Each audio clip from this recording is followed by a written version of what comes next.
I should have known I was in for a weird ride the moment my alien roommate read the lease agreement and said, "Oh, so we're required to cohabit physically and emotionally?"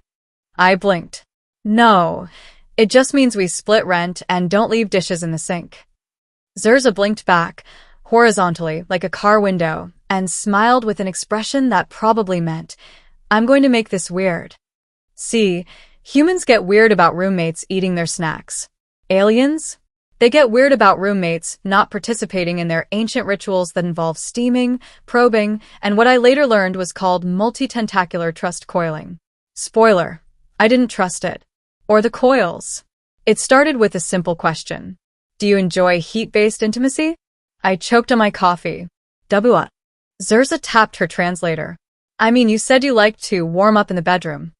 I assumed this was a metaphor for co-thermal emotional synergy.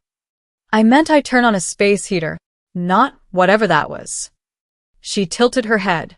"Your species uses so many metaphors. It's like trying to decode a flirtatious fire alarm." Before I could respond, she grabbed my wrist, gently, and guided me toward my room. "Let's begin the first session of human bonding protocol." Wait, session? Can't we start with like a board game or a pizza? She narrowed her eyes. "My species considers pizza foreplay." Dear God. The door whooshed shut behind me. The room got hot, literally. A purple mist hissed from the vents and her voice echoed through the speaker. Temperature optimized for skin-to-skin heat diffusion. Clothing interference detected. Should I assist? "No," I yelled, slapping at the mist like it was sentient. I wasn't even halfway through buttoning my shirt back up when she materialized beside me in some kind of translucent robe that clung like cling wrap to a war crime.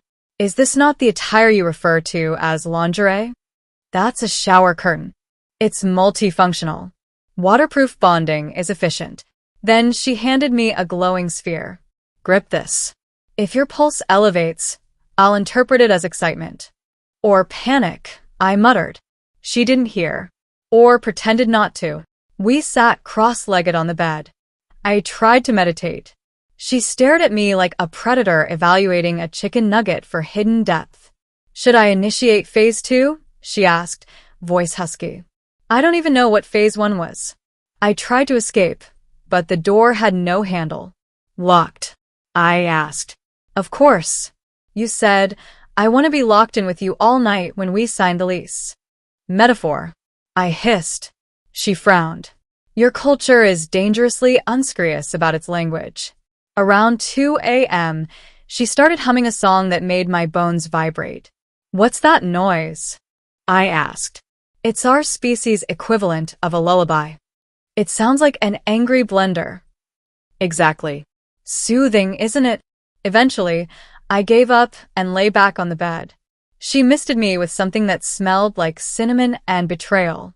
"For increased bonding compatibility," she whispered. I whispered back, "I want a refund." At 3 a.m., she checked my vitals. Heart rate elevated. Skin moist. "You are aroused." "I'm sweaty and terrified." She tilted her head again. "The line between love and fear is biologically thin in over 17 species. Perhaps you are confused." "Oh, I'm not confused. I'm being held hostage by a space nudist who thinks metaphors are legal documents." Then she tried to tuck me in, using herself. She slithered half on top of me, arms gently curling like warm noodles around a very unwilling meatball. "This is how we share warmth. I have a blanket. And trauma." "Sometime near dawn," she whispered. "This was the most effective first session I've ever had. Your resistance patterns are unique. Stimulating." "Thanks," I said, dead-eyed. I get that a lot. Usually from people I never want to see again. She smiled. "I look forward to tomorrow. We begin mouth-to-mouth cultural translation." I whimpered. As the sun peeked through the blinds and I lay there, a pile of sweaty nerves and regret, she patted my head. "Rest now. You'll need your strength. The real bonding begins tomorrow." My heart skipped. It wasn't the words that scared me. It was the fact that she was holding a glove labeled manual override and smiling that I woke up sore in places I didn't know I had muscles. Or ligaments. or dignity. Zerza was hovering over me with an expression that could best be described as eager science experiment meets Valentine's Day. I monitored you all night, she said cheerfully. Your REM cycles were inconsistent. Do humans typically whimper when they sleep? I was having a stress dream about being smothered by a radioactive octopus. She tapped her tablet. Excellent. That's how my species expresses comfort. Then she pulled out a metal instrument with blinking lights and a nozzle. What the hell is that? I asked, backing into the corner of the bed. A biofluid sampler. I need to analyze your emissions. I didn't emit anything. Not voluntarily. Even better. Unconscious secretion is considered a sign of deep trust. That's when I knew I was going to die. Not by war, not by accident, but through relentless, well-meaning alien intimacy. She pressed a button, and the mattress shifted beneath me like it was breathing. Whoa. What the hell is this? Pressure-adjusted support system. It detects spinal tension and applies counterthrust.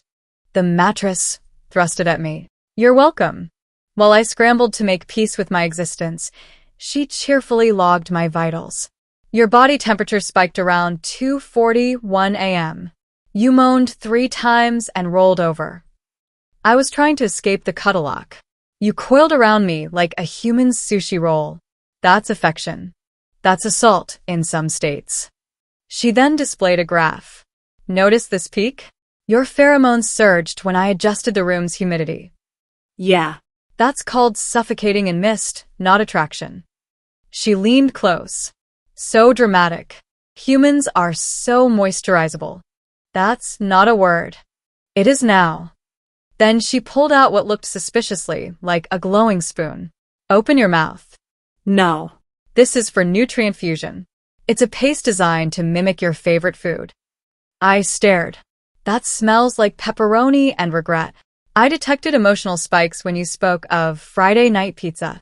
I recreated the memory using protein slime and thermal yeast. That's horrifyingly sweet of you. Despite every cell in my body screaming no, I took a bite. It was not the worst thing I've ever eaten. Just the weirdest thing served by someone who thinks tongue sharing is an acceptable breakfast activity. After feeding me 3 bites, she said, now, oral stimulation complete. We move to physical calibration. I choked. What does that mean? She casually held up a cable. Attach this to your thigh. I want to measure muscle tremors during passive stimulation. Define passive. You lay there. The bed does the rest. Nope. I yanked the cord and flung it across the room. Look, I need some space. She beamed. We're in a shared gravitational unit. We are in space. That's not what I meant. I know. But it's adorable when you try to assert dominance with vague metaphors. I slid off the bed, fully intent on regaining my dignity and maybe pants. But the door still had no handle. I banged on it. Let me out. Her voice came through the speaker. Are you not comfortable? I can increase mattress stimulation. No more mattress thrusts. She finally relented, and the door slid open with a hiss of judgment. Look, I said, finally regaining a piece of my soul. We need to set boundaries. Ah, yes. Human emotional fencing. Let's begin. That's not ugh. Okay. First, no more locking me in at night. But you said don't let me leave the bedroom all night on your first day. I meant I was tired. She frowned. Your language is full of betrayal. It's full of context. Something you apparently left in whatever alien sock drawer you crawled out of. Then, she sat cross-legged on the ceiling because apparently gravity was optional now and asked, do all humans struggle this much with intimacy rituals? Only when they involve imprisonment and surprise slime. She blinked. You were not impressed by the slime? I was not. She sighed, disappointed. I thought it was romantic. It looked like I was mugged by a jellyfish in heat. Then came the kicker. She said, fine. I'll revise my approach. Tonight, I'll observe silently. Only the tail will remain in contact. What tail? From behind her robe, something wiggled. I left the room. I needed to hide in a closet, reevaluate my life, maybe call my mom. She followed me. I've reviewed hundreds of Earth videos labeled intimate roommate moments. Most involve shared beds, light bondage, and excessive vocal expressions. Those were adult films. Your species is obsessed with inaccurate educational materials. As I stared at her in horror, she leaned down and whispered, "You emit fascinating noises when startled.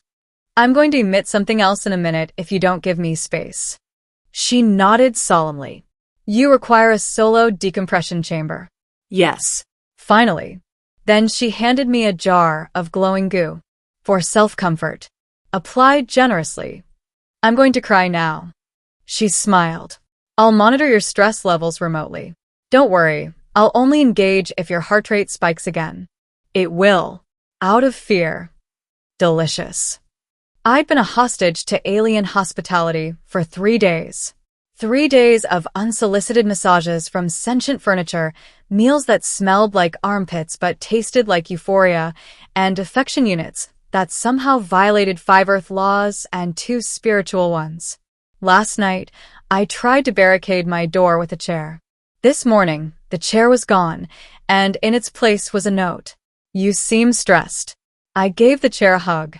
It melted. "You're welcome." I stormed into the common room, wearing the closest thing to armor I could find, a blanket and a pot lid. Zurza was watering her photosynthetic hair with a turkey baster. She looked up, cheerful. You're awake. Did your solo decompression yield satisfactory emissions?" I pointed the pot lid at her like a riot shield. "We need to talk." She tilted her head. "If this is a confession of love, please know I already accepted you after night 1. What? I mean, you screamed my name several times in your sleep. I had night terrors." She nodded. "And they were beautiful." I took a deep breath, which was a mistake, because the air smelled like hot glue and alien conditioner. "Zurza, I can't keep doing this. I feel like I'm in a weird, biological escape room run by a very affectionate octopus." Her tendrils drooped. "You're rejecting my hospitality?" "I'm rejecting being held down by 8 limbs while being misted with emotional lubricant." That was consensual co-regulation. That was claustrophobic interspecies spooning. She sulked. "Humans are so confusing. You act like you want closeness, Netflix and chill, binge and bond, cuddle up and die inside, but then you scream when I initiate rituals. Because you take everything literally." "I'm learning," she snapped, tossing her baster onto the couch. "Your euphemisms are like riddles dipped in sarcasm and rolled in horniness." I rubbed my temples. "We need boundaries." "We have boundaries." I never activated the second tongue. "You have a second tongue?" "Not anymore." I gave it to the chair. For comfort. I sat down, completely defeated. "Let's reset." You and me. Roommates. Platonic. No forced cuddles, no emotional humidity, no goo jars labeled solo session enhancer. She folded her arms, or the top pair at least. Fine. "I will adapt. But your species is frustrating. You advertise constant need for affection, then build emotional walls like you're preparing for siege warfare." I sighed. "We like affection. Just on our terms." She muttered, "So selfish. My people share skin oils as a greeting." Sounds slippery. It's intimate. You know nothing of vulnerability. "Oh yeah? You ever cried while eating cold pizza in the shower because your ex took the dog and the Netflix password?" She paused. "That sounds hauntingly specific. Welcome to the human experience." She sat beside me, at a respectful distance this time, and slowly offered a mug of what looked like fizzy soup. "I brewed this. Calming extract from Blorbian moon lilies. Helps with rage and suppressed sexual tension." "I'll take 2. We sat in awkward silence. For once, the room didn't smell like pheromones and pine sol. It just smelled like compromise. Then she broke the silence.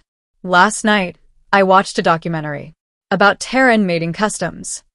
I nearly choked. "Which one?" "Love Island, Earth Edition." No. "That is not a documentary. That is softcore delusion mixed with sunburns and bad decisions. Her eyes narrowed. So, you don't form love triangles while drunk on coconut water and jealousy? Not unless we're on vacation. Or stupid. Your species thrives on contradiction. I know. I looked at her. That's why I'm asking you to try something we're not great at. Which is? Space. Respect. Communication without probing. She mulled it over. Like a friendship contract? Yes. With addendums. And exceptions? Fine. 1 cuddle. A month. Fully clothed. She smiled, revealing slightly too many teeth. Deal. We shook hands, or what I assumed was her hand. Could have been a feeding tentacle. I tried not to think about it. Then she said, so, since we're back to neutral terms, would you like to watch another documentary with me tonight? What is it called? Alien Anatomy. Interspecies Discovery. Hard pass. She giggled. Fine. Then perhaps we can just chill. I hesitated. Define chill in Zerzan terms. She pulled out a blanket, a candle that smelled like ozone, and 2 mugs. Sitting quietly, watching a meteor shower, and not touching unless explicitly permitted. I blinked. That might be the sexiest thing you've ever said. We sat together that evening under the fake starlight of her wall projector. No slime. No awkward innuendos. Just peace. Until her tail accidentally brushed my leg. I jumped. She froze. Too soon? A little. She nodded. Understood. I'll lower the tail. Appreciated. But before I could fully enjoy the moment, she whispered, by the way, I found your sock drawer. I turned slowly. Okay. I thought it was full of human stress totems. I licked one. I'm going to need you to never say that sentence again. She held up a sock. What does Jim's socks of glory mean? Nothing. Absolutely nothing. I felt things. Oh God. It had been 24 hours since we signed our peace treaty. No more emotional sauna nights. No more biolubricant gift baskets. And, most importantly, no more unsolicited tail action. We were doing surprisingly well. No locked doors. No trust binding. Just normal roommate stuff. She even stopped trying to monitor my nocturnal emissions. Mostly. Day 3 of platonic engagement, she narrated into her translator. Subject remains clothed and dry. Tension levels reduced, but not eliminated. His scent, however, remains provocatively unstable. Stop narrating me like I'm an endangered mammal. You're not endangered. Just emotionally underdeveloped. Progress. Things were calm until the knock at our door. A 3-tap rhythm of doom. I opened it and came face to face with Earth's official galactic ambassador. Mr. Jackson Lane? The ambassador asked. Yes. I'm here to inspect your living arrangement for interspecies integration compliance. Of course. Because why wouldn't the government schedule a surprise inspection after I'd been licked, locked up, and force-fed emotional goo? He stepped in, eyes scanning the apartment. Zerza stood tall, polite, with only 3 visible tentacles. We're completely normal, I said way too fast. Define normal, the ambassador replied. Cooperative, boundary-respecting, legally platonic, I said, enunciating like a man on trial. He raised a brow. Then explained the slime puddle near the couch. Oh, that's just a moisture extraction accident. It was his sweat, Zerza added proudly. I harvested it during REM phase delta. The ambassador blinked. Is that romantic? She didn't use the second tongue. I offered helpfully. Thank God, he whispered. The ambassador walked around, taking notes. Then he spotted the trussed ropes hanging near the window. These are for? Decor, I lied. Climbing practice, Zerza said simultaneously. He raised an eyebrow. Together? No. Yes. We looked at each other. Situational, I added. Then he noticed the glowing jar on the coffee table labeled Stimulus Enhancer, solo use only. He didn't ask. He just looked at me like I was either the bravest man alive or moments from crying. He sat down. As you know, This partnership program is about deepening human-alien relations. Zerza lit up. We've deepened many things. Don't, I whispered. She continued. Emotional channels. Biological calibration. Tentacle-based tension testing. She means yoga, I added. I touched his inner thigh, she said. I stubbed my toe. It doesn't count. The ambassador pinched the bridge of his nose. Look. I just need to check one final thing. Sleeping arrangements. Oh no. Zerza perked up. We share the warmth chamber, but only occasionally engage in skin-radiated comfort rituals. She means naps. One-sided. Fully clothed, I said, already sweating. With optional cuddling, she added. Nope. Strike that. That was a fever dream. The ambassador looked toward the bedroom. May I inspect the space? Before I could stop him, Zerza shouted, Wait. Let me prepare the scene of affection containment. She zoomed into the room. We heard scuffling, a soft explosion, a wet plorp, then silence. The ambassador cautiously opened the door. There she stood, innocent as a war crime, surrounded by glowing petals, love mist, and a bed that pulsed with ominous warmth. She was also completely covered in shimmering pink slime. This is not what it looks like, I said automatically. The ambassador turned. It looks like your roommate just climaxed through a humidifier. Technically, that's her sleep hydration code, I said. Technically, you need therapy, he replied. Zerza blinked sweetly. Would you like a sample of his dream sweat? He backed away like it was radioactive. I believe this inspection is complete, he muttered, already heading for the door. No violations? I asked hopefully. Oh, there are plenty, he said. But they're not in any handbook yet. Before leaving, he paused. By the way, there's a new interspecies etiquette guide being published. You too might be in it. Why? You've tested every boundary we thought was theoretical. Then he left, muttering about slime, socks, and lawsuits. I collapsed onto the couch. Zerza floated in behind me, fresh from the hydration chamber and still lightly glowing. Well, she said, I think that went well. You covered yourself in space lube during a government inspection. Presentation matters. I laughed. Couldn't help it. She was insane. But maybe so was I. At least now, she understood that affection didn't always require restraining devices or thermal extraction. So, she said, plopping beside me, as part of our treaty update, I propose we integrate a new tradition, scheduled platonic foot rubs. Define platonic. Only one hand. I paused. 2 hands and no eye contact. I nodded. Deal. We clinked mugs, mine filled with actual coffee, hers with something that sparkled and hissed. Silence settled in. Peace. Quiet. A rare human-alien détente. Until she leaned in and whispered, Next time, you bring the cuffs. I choked on my drink. She winked, and I realized something terrible. This was her version of going easy on me. I was doomed. Delightfully, slimily doomed.